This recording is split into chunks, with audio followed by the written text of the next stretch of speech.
El verdadero problema del mundo es el comportamiento humano. Todo lo demás son subproblemas dependientes de este comportamiento. Cambiar el comportamiento hacia una conciencia global positiva y solidaria como responsable es tarea y materia de investigación ineludible de la psicología, la sociología, las neurociencias y las ciencias del comportamiento.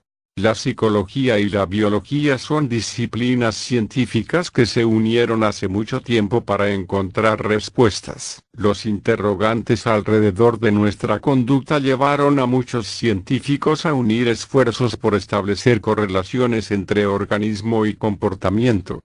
La psicobiología es una rama de la psicología, y por tanto, su objetivo principal es el estudio de la conducta. Su enfoque tiene una característica especial que delata su nombre, la biología. Por ello, desde sus inicios en el siglo XIX se ha diferenciado por el estudio de los procesos mentales a través de los diferentes elementos y niveles orgánicos. Varias claves de la naturaleza humana siguen protegidas por una oscuridad que la psicología intenta iluminar. Por otro lado, buena parte de la fuerza que tiene hoy la psicobiología emana de haber defendido un método que hoy consideramos científico, algo que por contra, no hicieron otras corrientes o perspectivas. Los inicios de la psicobiología llegó, para quedarse, a fines del siglo XIX. En su madurez, aparecieron y maduraron diversas ideas. Un ejemplo de lo gradual del proceso es que no fue hasta 1859 que Charles Darwin publicó su libro El origen de las especies, donde describía, entre otras cosas, cómo el vínculo con el ambiente producía cambios en otros planos. La psicología científica en acción, por Francisco Roballo, graduado en psicología por la Universidad de la República Oriental del Uruguay en el año 2016, máster en neuropsicología, 2018, y aspirante a PhD por la Universidad de Salamanca, España. Cuenta con licencia de entrenador de fútbol, Instituto Universitario ACJ. Uruguay 2014. El avance tecnológico permitió que en 1988 Santiago Ramón y Cajal publicara la teoría neuronal. En concomitancia, William James exponía los principios de la psicología, donde explicaba la función adaptativa del comportamiento con una clara base nerviosa. Finalmente, científicos como Pavlov, Thorndike y Watson, establecieron los métodos experimentales para estudiar la conducta de los organismos más allá de la mera observación o uso de la lógica.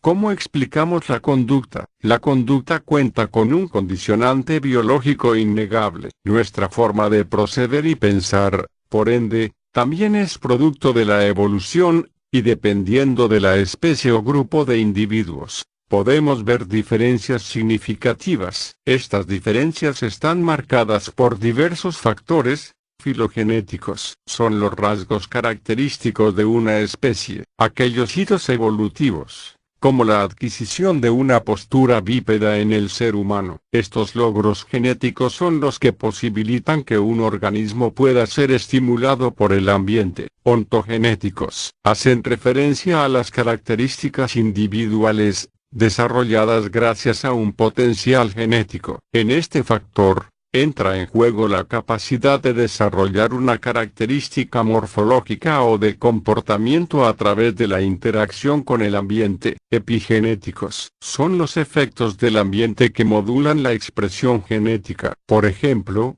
comer en exceso puede activar los genes que favorecen la obesidad. Esta correlación no es tan lineal. El alimento, estilo de vida o exposición al estrés pueden activar o apagar la expresión de los genes heredados. Es importante aclarar que la relación entre organismo, estímulo y respuesta, que determina la conducta, sería imposible sin la plasticidad neuronal. Esta característica se basa en la capacidad del sistema nervioso de experimentar cambios fisiológicos acorde a su interacción con el ambiente. Por ejemplo, el efecto de habituación, que se genera cuando cambian los umbrales de reacción en una persona expuesta excesivamente a un estímulo. Las disciplinas de la psicobiología. Desde la psicobiología, se considera a la conducta como un conjunto de manifestaciones visibles reguladas por el sistema nervioso. Estas manifestaciones permiten que el organismo se relacione de forma activa con el ambiente, determinando su devenir filogenético y ontogenético. Así, el comportamiento humano es sensible al cambio en variables de muy distinta condición. La psicobiología se ha esforzado por integrar otras disciplinas ajenas a la psicología para entender esos condicionantes, creándose así diversas ramas encargadas de los factores filogenéticos. Estas disciplinas estudian las causas más lejanas del comportamiento. La psicobiología no se limita al estudio de la conducta humana, sino también al de las demás especies, ya que fuimos moldeados bajo reglas parecidas. Las ramas encargadas de estudiar los hitos evolutivos que marcan la conducta son: psicología evolucionista. Para comprender la conducta humana, es necesario estudiar el proceso evolutivo que nos ha llevado al lugar que tenemos hoy en día. Etología. Esta disciplina se basa en el estudio de la conducta en condiciones naturales,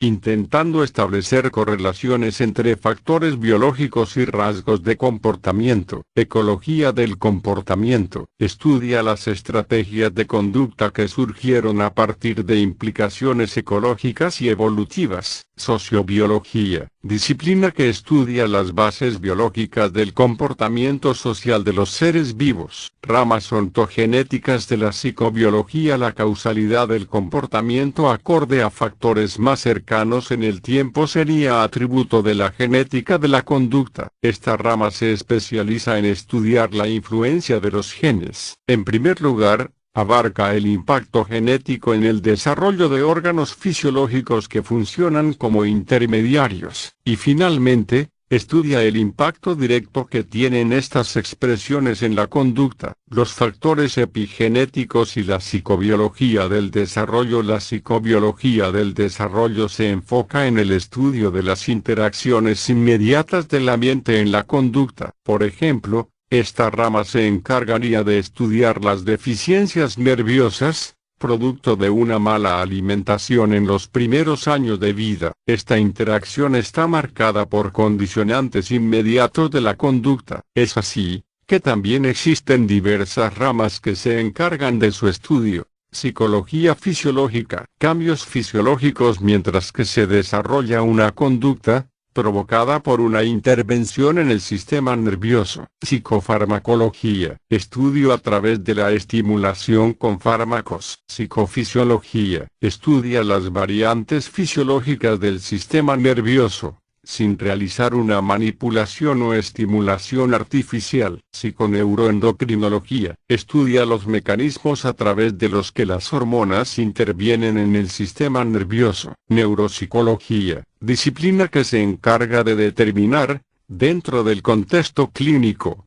qué estructuras nerviosas participan en los diferentes procesos mentales. La historia avanza y los paradigmas teóricos y experimentales van evolucionando. La psicobiología es el ejemplo de una disciplina que ha sabido integrar conocimientos de tantas otras. Actualmente, hay muchas teorías vinculadas a la epigenética, lo que confirma que muchos aspectos de la conducta siguen siendo un enigma. Óxido nítrico. El maravilloso neurotransmisor gaseoso. El óxido nítrico como neurotransmisor tiene funciones sorprendentes, por ejemplo, favorece nuestra memoria o condiciona la calidad de nuestro sueño y de nuestras relaciones sexuales. En este proyecto exploramos con detalle sus mecanismos de acción. La ansiedad, un componente clave de desestabilización de nuestro comportamiento. La química de la ansiedad, las etapas de la consolidación de los recuerdos. Psicobiología.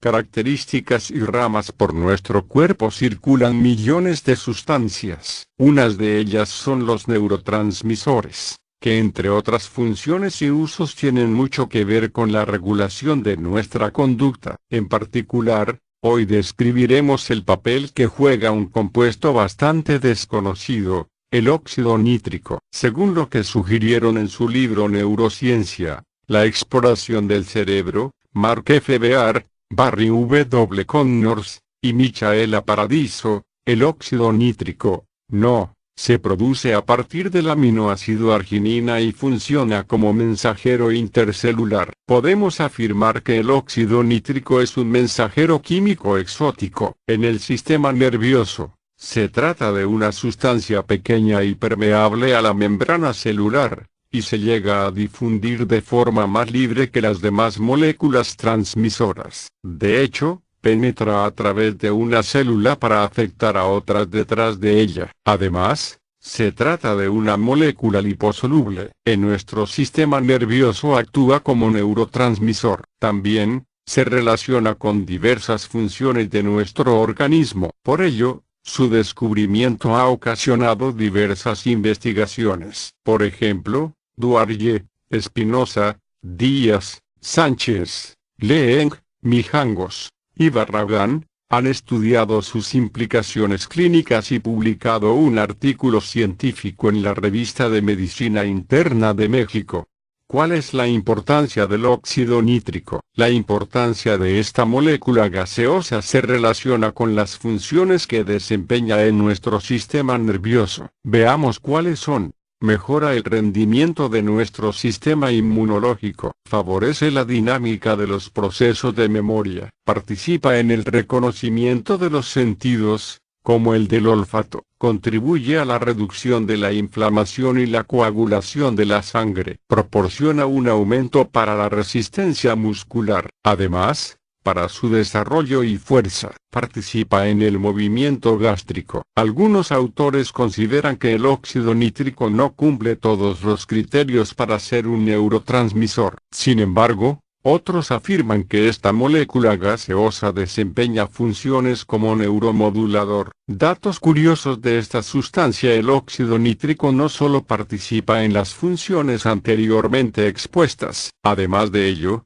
participa en asuntos sorprendentes. Por un lado, el óxido nítrico es fundamental en los tejidos eréctiles, y por otro, para un sueño reparador. En cuanto a los tejidos eréctiles, el óxido nítrico en combinación con la acetilcolina, otro neurotransmisor, y el péptido intestinal vasoactivo son liberados por terminales nerviosas parasimpáticas, provocando la relajación de las células musculares lisas de las arterias del clítoris y el pene.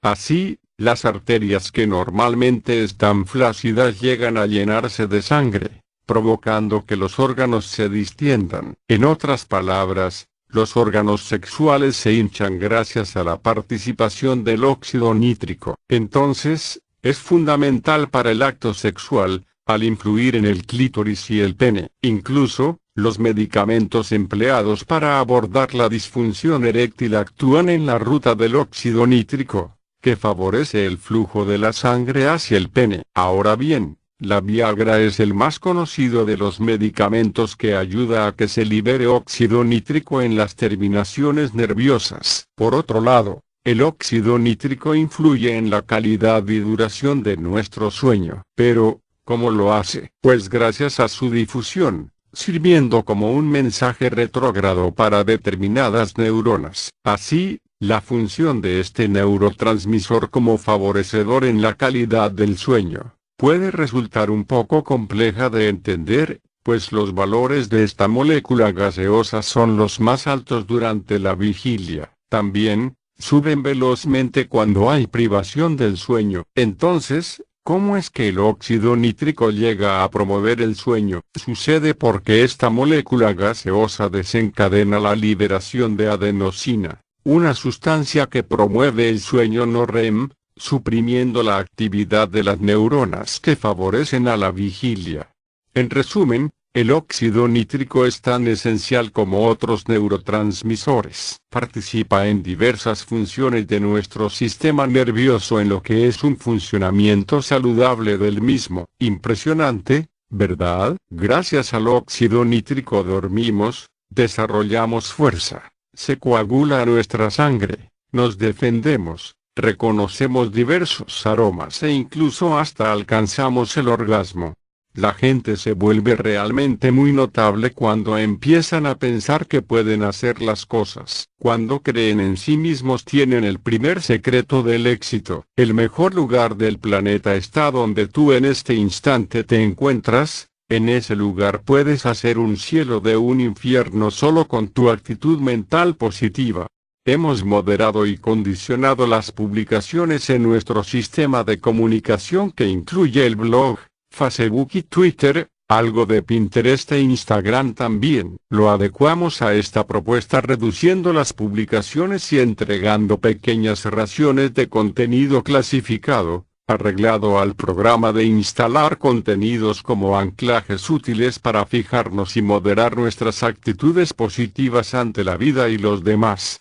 La idea es, leer, interpretar e integrar estas frases geniales a nuestros hábitos y a la actitud clave para alcanzar el éxito. Nuestra función no es hacer, es hacer que otros hagan. La fuerza de una mentalidad social, colectiva y positiva tiene que ver con las cosas que hacen las personas y para mejorar las cosas que hacen las personas. Tenemos que mejorar las personas que hacen las cosas. Blog Citroën Amarillo, foco en la salud total y la abundancia general. Les recomiendo ver el complejo entorno actual como una oportunidad para repensarse, tomar el timón y encarar un rumbo nuevo o profundizar el que ya tenemos claro y decidido. El camino puede ser largo, pero siempre comienza en el primer paso. Y el primer paso es determinarse a hacerlo. Por ello la coordinación de nuestra red dice, nuestra función no es hacer,